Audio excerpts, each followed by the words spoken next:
I was wrong about my daughter. And I don't mean that in a good way. For 63 years, I've prided myself on being a good judge of character. I taught high school history in Mississauga for 37 years. You learn to read people when you're standing in front of 30 teenagers every day, watching them try to slip phones under their desks or forge their parents' signatures on permission slips. I could spot a lie from across the classroom, but I couldn't see the one growing in my own home. My name is Robert Chen. My wife Grace died 3 years ago from pancreatic cancer. It was fast 6 months from diagnosis to funeral. Those last weeks, she kept telling me things, important things, about our daughter Melissa. I didn't want to hear it. Grace was on heavy pain medication. I thought the morphine was making her paranoid. "Watch Melissa," she'd whisper, her hand cold in mine. "Watch her carefully, Robert. She's not the person we raised." I'd shush her, tell her to rest, assure her that Melissa was fine. Our daughter was a successful realtor in Toronto, married to a financial advisor named Derek.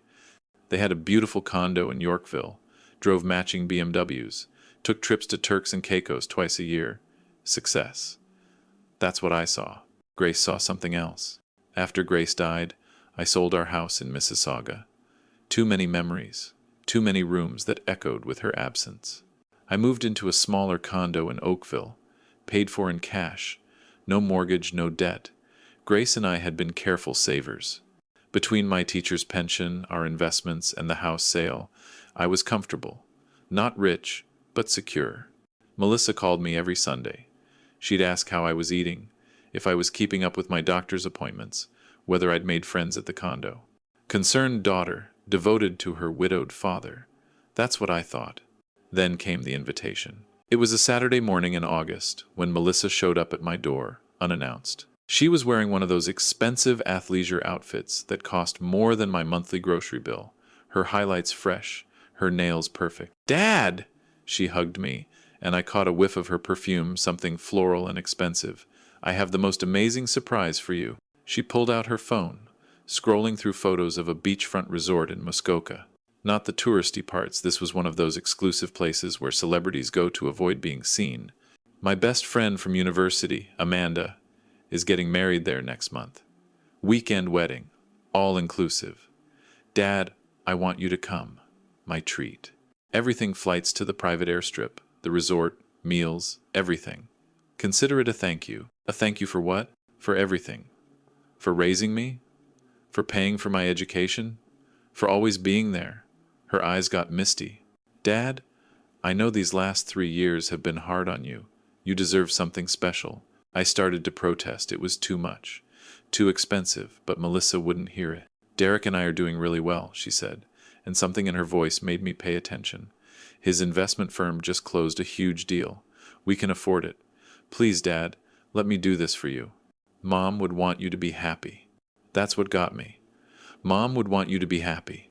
So I said yes. The resort was everything Melissa promised. Nestled on a private lake, surrounded by pine forests, the kind of place where people whispered instead of talked, and the staff remembered your name after hearing it once. My room overlooked the water, had a balcony with Muskoka chairs, and a bathroom bigger than my first apartment. Melissa and Derek arrived an hour after me. They made a show of checking on me, making sure I was comfortable, insisting I order anything I wanted from room service. Derek kept patting my shoulder, calling me Pops, even though I'd asked him not to. There was something performative about their attention, like actors who'd rehearsed their blocking too many times. "Dad, there's just one tiny thing," Melissa said that first evening as we sat on the resort's main porch, watching the sunset paint the lake orange and gold. "The resort requires all guests to sign a liability waiver. You know, for the activities, kayaking, hiking, that sort of thing. Just standard legal stuff." "I'm not planning on kayaking," I said. I know. But it's policy. Everyone has to sign it. I'll bring the papers by your room tomorrow, okay? Super quick, just a signature." Something cold moved in my stomach. Grace's voice, a whisper from memory. "Watch her carefully, Robert." I shook it off. This was my daughter, my little girl who used to bring me dandelions from the backyard and call them gold coins. The one who cried on her first day of kindergarten and made me promise to wait by the fence until she came out. The wedding was scheduled for Saturday afternoon. Friday was the welcome reception, a casual evening by the lake with cocktails and hors d'oeuvres. That's where I met James Whitmore. He was standing by himself near the dock, a man about my age with silver hair and the weathered face of someone who'd spent time outdoors. He was watching the crowd with the expression of someone at a party they didn't want to attend. "Not a fan of weddings?" I asked, moving to stand beside him. He turned, studied me for a moment, then smiled. It didn't reach his eyes. "Not a fan of pretending everything's fine when it isn't." Cryptic. "Sorry. I'm James, friend of the groom's father." "You?" "Robert, father of the bride's best friend." We stood in comfortable silence for a moment, watching a pair of loons dive and surface on the lake. Then James spoke again, his voice careful. "Robert Chen?" I turned, surprised. "Have we met?" "No, but I know your son-in-law, Derek Mitchell." The way he said the name made it sound like a curse word. "Your daughter Melissa is married to him, correct?" Every instinct I'd honed in 37 years of teaching fired at once. "What do you know about Derek?" James looked at the crowd, then back at me. "Is there somewhere we can talk? Privately?" We walked to the far end of the dock, away from the party lights and laughter. The sun had set completely now, and stars were beginning to emerge in the darkening sky. A cool breeze came off the water. "2 years ago," James began, "Derek approached me about an investment opportunity. Exclusive fund, high returns, limited spots available. Classic pitch. I'm retired RCMP, so I should have known better, but he was convincing, professional. Had all the paperwork, the credentials, the testimonials. I invested $200,000. My throat went dry. What happened? The fund doesn't exist. Never did. Derek took money from 15 families that I know of, probably more. When we started asking questions, he disappeared the fund. Claimed market volatility, force majeure, act of God clauses buried in the fine print. We hired lawyers, but Derek had been careful. Everything was technically legal, just morally bankrupt. We lost everything. Why didn't you go to the police? I am the police. Or was.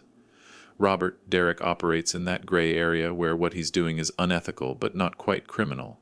He's smart. He knows exactly where the line is and how to dance on it without crossing over. I thought about Grace's whispered warnings. I thought about Melissa's sudden generosity. I thought about the liability waiver I was supposed to sign. Why are you telling me this? James met my eyes. Because when I saw the guest list and recognized your name, I did some digging. Your wife passed away 3 years ago. You sold your house. You have assets, significant assets. And Derek has a pattern. He targets wealthy older people, usually through family connections. People who trust easily because they're being vouched for by someone they love. My daughter wouldn't. Your daughter is married to him. She benefits from his income. She drives a BMW he bought with other people's retirement savings. James's voice gentlened. I'm not saying she knows everything, but she knows enough. And right now, you're vulnerable, you're isolated, and you're about to sign something. What do you think that waiver really is? I felt like I was falling, even though I was standing perfectly still on the solid dock. I need to see that document. Be careful, James said. If Derek suspects you're on to him, he'll pivot. These people always have a backup plan. I walked back to my room in a daze. Grace's voice loud in my head now. No longer a whisper, but a shout. I'd dismissed her concerns as paranoia, as the morphine talking, as a dying woman's irrational fears. But Grace had seen clearly what I'd been too blind to acknowledge. Our daughter had changed. That night, I couldn't sleep. I sat on my balcony, watching the moon's reflection ripple on the lake, and I thought about all the little things I'd ignored. Melissa's increasing interest in my finances after Grace died. Her suggestions that I should simplify by giving her power of attorney. Derek's casual questions about my investment portfolio. The way they both kept emphasizing how much they wanted to help me, to make my life easier. At 3 a.m, I made a decision. If they wanted me to be the confused old widower, that's what I'd give them. The next morning, I was all smiles when Melissa came by with coffee and pastries. And the documents. Just like I said, super simple, she chirped, setting down a folder on my room's coffee table. Sign at the bottom of each page. I've already filled in your information. I put on my reading glasses, the ones I actually needed, not the prop ones, and pretended to skim the pages. But I read every word. It wasn't a liability waiver. It was a reverse mortgage application for my Oakville condo. The terms would give Derek's investment firm immediate access to 80% of my home's equity, approximately $600,000. The monthly payments would be automatically deducted from my bank account. If I missed payments, the firm could seize the property. The document was masterfully crafted. To a casual reader, it looked like standard resort paperwork, but buried in the dense legal language was a complete financial trap. My hands shook. I had to concentrate to keep them steady. "Dad, you okay?" Melissa leaned forward, concerned. Or performing concern, I couldn't tell anymore. Just tired. Old eyes, you know. I smiled at her, this stranger wearing my daughter's face. "Where do I sign?" "Here, here, and here." She pointed, eager. "Too eager." I signed. "Robert Chen," 3 times in blue ink. My handwriting was shaky, intentionally so. I wanted to look like the confused elderly man they clearly thought I was. "Perfect!" Melissa gathered up the papers quickly. "I'll just get these processed. Derek handles all the paperwork. Now, let's go get breakfast. The resort has the most amazing eggs Benedict." As soon as she left, I pulled out my phone. My hands weren't shaking anymore. I called James Whitmore. "I need your help," I said when he answered. "And I need the name of your lawyer." James connected me with Catherine Brennan, a lawyer who specialized in elder financial abuse. She was attending the wedding as a guest, the groom's aunt. Within an hour, she was in my room, reviewing photos I'd taken of the documents before signing them. "This is fraud," Catherine said flatly. "Clear, prosecutable fraud. But we need to be strategic. If we confront them now, they'll claim misunderstanding, that you knew what you were signing, that you're a confused old man who forgot. We need proof of intent. What do you suggest?" "You signed those documents, but they haven't filed them yet. They'll wait until after the wedding, probably until you're back home. They want distance between the signing and the filing." "That gives us time." Catherine looked up from her laptop. "But I need you to do something difficult. I need you to play along. Keep acting confused and trusting. Let them think they've won. For how long? Until we can set the trap." That afternoon, I played the role of happy father, attending the wedding rehearsal, complimenting the decorations, telling stories about Melissa when she was little. Derek kept putting his arm around my shoulders, calling me Pops, talking about how we were family. Each touch made my skin crawl. That evening, there was a rehearsal dinner. Fancy affair, white tablecloths, wine that cost more per bottle than I spent on groceries in a week. I was seated between Melissa and a woman named Patricia Yates, mother of the groom. Patricia was pleasant, polite, and halfway through the second course, she mentioned that her husband had recently retired. "We're looking into investment opportunities," she said. "Derek actually gave us some information about a fund he manages. Very impressive returns." My blood ran cold. "Is that so?" "Yes, he's been so helpful. Even gave us a family discount since we're all here together." Patricia smiled. "He said you've been invested with him for years, that he's helped you substantially since your wife passed."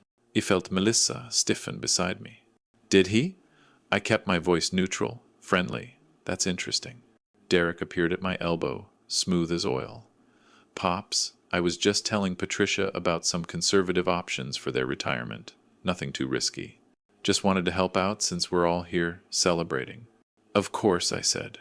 "Always helpful, that's you." Something flickered in his eyes. Suspicion? Or was I imagining it? After dinner, I excused myself early, claiming fatigue. In my room, I immediately called Catherine. "They're hunting," I told her. "There's another couple here, Patricia and whoever her husband is. Derek's already working on them." "Did you get their information?" "Patricia Yates. Husband's name I don't know yet." "I'll find them." "Robert, this is good. The more victims we can connect, the stronger the case. But you need to be careful. If Derek suspects anything..." "I know. I'll be careful." But I wasn't just being careful. I was being calculated. Late that night, I did something Grace would have loved. I went hunting for evidence. The resort had a business center, a small room with computers, and a printer for guests who couldn't fully disconnect from work. It was empty at 11 p.m. I sat down and started searching. Derek Mitchell's investment firm. Websites, reviews, business registrations. Everything looked legitimate on the surface. But when you dug deeper, when you looked at the registration dates and cross-referenced them with addresses, patterns emerged. The firm had been registered 4 times in the last 5 years. Different names, slightly different addresses, but always the same structure. Each iteration lasted about 18 months before dissolving. Just long enough to collect investments, just short enough to disappear before people realized what had happened. I found 7 reviews on investment forums from people who'd lost money. The stories were identical to James's. Promising returns, professional presentations, then sudden losses blamed on market conditions. I printed everything. Then I kept digging. That's when I found Grace's name. It was in a legal document from 2.5 years ago. Grace Elizabeth Chen had contacted a lawyer named Howard Stern, a name I recognized as her friend from university. The document was a trust setup, but not for anything I knew about. My condo wasn't actually in my name. Not entirely. Grace had set up a trust 6 months before she died. The property was held jointly, but with specific provisions. It couldn't be sold, mortgaged, or encumbered without approval from a third-party trustee. Howard Stern. Any attempt to leverage the property would require his signature. Any suspicious activity would trigger an immediate legal review. Grace had protected me from beyond the grave. I sat in that business center, staring at the document, and I cried. Not quiet tears, but huge, shaking sobs that came from somewhere deep in my chest. She'd known. Even in those last morphine-hazed weeks, she'd known exactly what was coming. She'd tried to tell me, and I hadn't listened. But she'd protected me anyway. I pulled myself together, printed the trust documents, and returned to my room. I called Catherine again, even though it was nearly midnight. The documents they had me sign are void, I told her. My wife set up a trust. Derek can't touch the property. Robert, that's brilliant. But they don't know that yet. Which means tomorrow, at this wedding, they're going to be celebrating what they think is a successful con. And that's when we take them down. How? Leave that to me. Just be ready. And Robert, your wife was a smart woman. The smartest, I said. The wedding was beautiful. I'll give Melissa and Derek that they knew how to put on a show. The ceremony was at sunset, on a wooden platform built over the water. The bride wore ivory silk, the groom cried during the vows, and everything was Instagram perfect. I sat in the 3rd row, watching my daughter beside her husband, and I couldn't reconcile the smiling woman in the expensive dress with the person who'd tried to steal my home. During the reception, Derek was in his element, working the room, shaking hands, charming everyone. I watched him corner Patricia and her husband David by the bar. Watched him pull out his phone, showing them something. Probably performance charts, projected returns, testimonials. I watched my daughter laugh and take photos, posting them in real time. Later, when I checked her Instagram, I saw the caption, "Celebrating love with the people who matter most. Blessed, family first, gratitude." That's when I felt it. Not sadness anymore, anger. The speeches started at 8. Best man, maid of honor, parents of the bride and groom. Then Derek stood up, even though he wasn't in the wedding party. He'd arranged a surprise toast. "I just want to say," he began, voice warm and genuine sounding, "how much it means to have everyone here, especially Robert, my father-in-law. Pops, stand up." Everyone turned to look at me. I stood, uncomfortable. Robert lost his wife 3 years ago. Grace was an incredible woman, and I just want everyone to know that Melissa and I consider it our privilege to look after him now. Family takes care of family. To Robert, may you always know you're loved and protected. The room applauded. People smiled at me with sympathy. Melissa was dabbing her eyes. I sat down, my face burning. Catherine Brennan stood up next. "If I might add something," she said, her voice carrying across the room. "I'm Catherine, aunt of the groom. I'm also a lawyer specializing in elder law, and I'd like to second Derek's sentiment about family. Family should protect family, which is why I want to share something important with everyone here." Derek's smile froze. Yesterday, Robert Chen signed documents provided by Derek Mitchell, documents that Robert believed were resort liability waivers. They were not. They were reverse mortgage applications designed to seize his home. The room went silent. That absolute silence where you can hear ice settling in glasses and fabric rustling. This morning, I contacted 3 other families at this wedding who were approached by Derek about investment opportunities. The Whitmore family, who lost $200,000. The Patterson family, who lost $300,000. And the Yates family, who haven't invested yet but were planning to this weekend. Patricia Yates gasped audibly.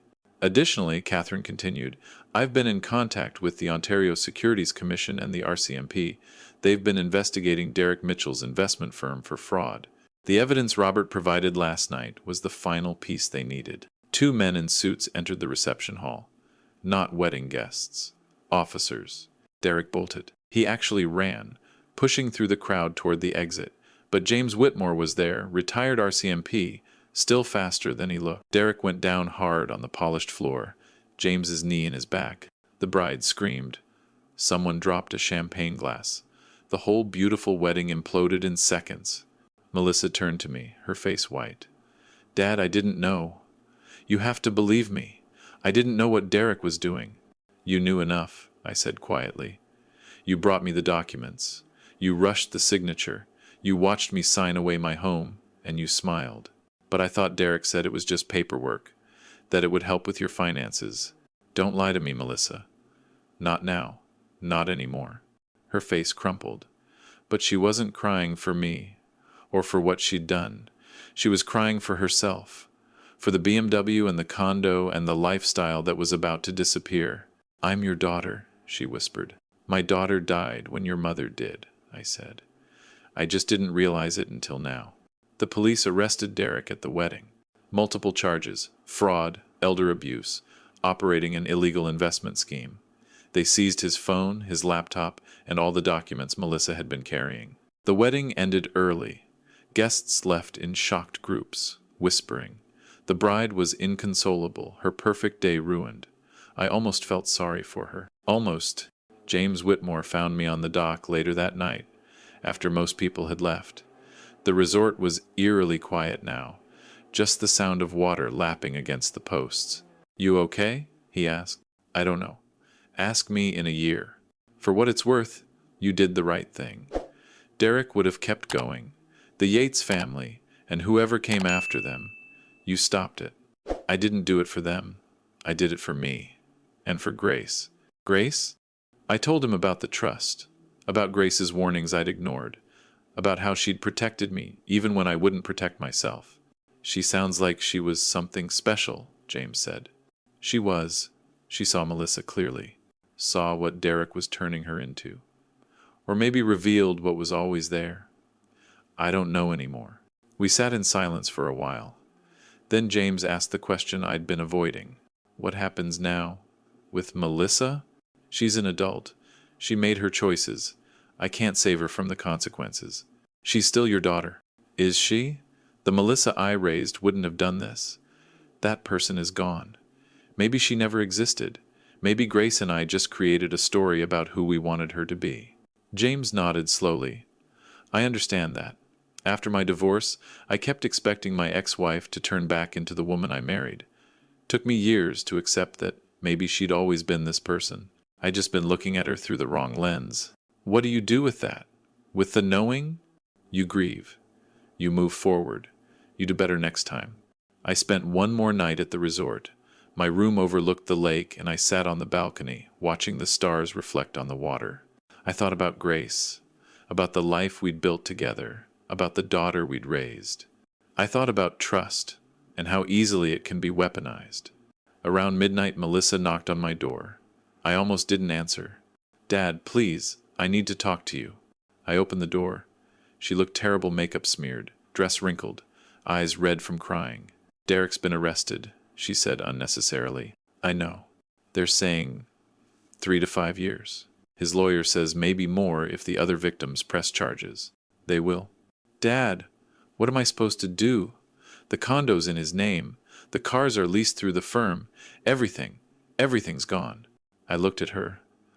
This woman who wore my daughter's face, and I felt nothing. No anger, no sympathy, Just a vast emptiness where my love used to be. You'll figure it out, Melissa. You're a realtor. You understand property and contracts and how to make a living. You'll be fine. But I can't do this alone. I need my help, my money, my home. I shook my head. No, you made choices, adult choices. Now you face adult consequences. I'm your daughter. My daughter died 3 years ago. Grace knew it. She tried to tell me. I didn't listen. That's not fair. I made mistakes, but you tried to steal my home, Melissa. You brought me here, isolated me, got me to sign documents that would have made me homeless. Those aren't mistakes. That's calculated cruelty. She stared at me, and for just a moment, I saw something flicker across her face. Not remorse, anger, as if I was the one being unreasonable. Fine, she said coldly, if that's how you want it. It's not about what I want, it's about what is. She turned and walked away, her expensive shoes clicking on the hardwood floor. I closed the door and stood there, listening to the sound fade. I didn't cry. I'd cried all my tears the night before, in the business center, reading Grace's trust documents. Now I just felt tired, the kind of tired that sleep won't fix. The next morning I checked out early. James had offered to drive me back to Oakville. He lived in Burlington, just 15 minutes away. We drove in comfortable silence for most of the trip, the morning sun bright on the highway. You gonna be okay? James asked as we pulled into my condo building. Eventually, Grace left me the tools. I just need to figure out how to use them. Tools? Trust, but verify. Love, but protect yourself. Believe in people, but understand they can change. James smiled. Your wife was a smart woman. She was. I wish I'd listened better. We exchanged numbers, promises to stay in touch. I went upstairs to my condo, the one Grace had protected, the one I'd almost lost. It was exactly as I'd left it.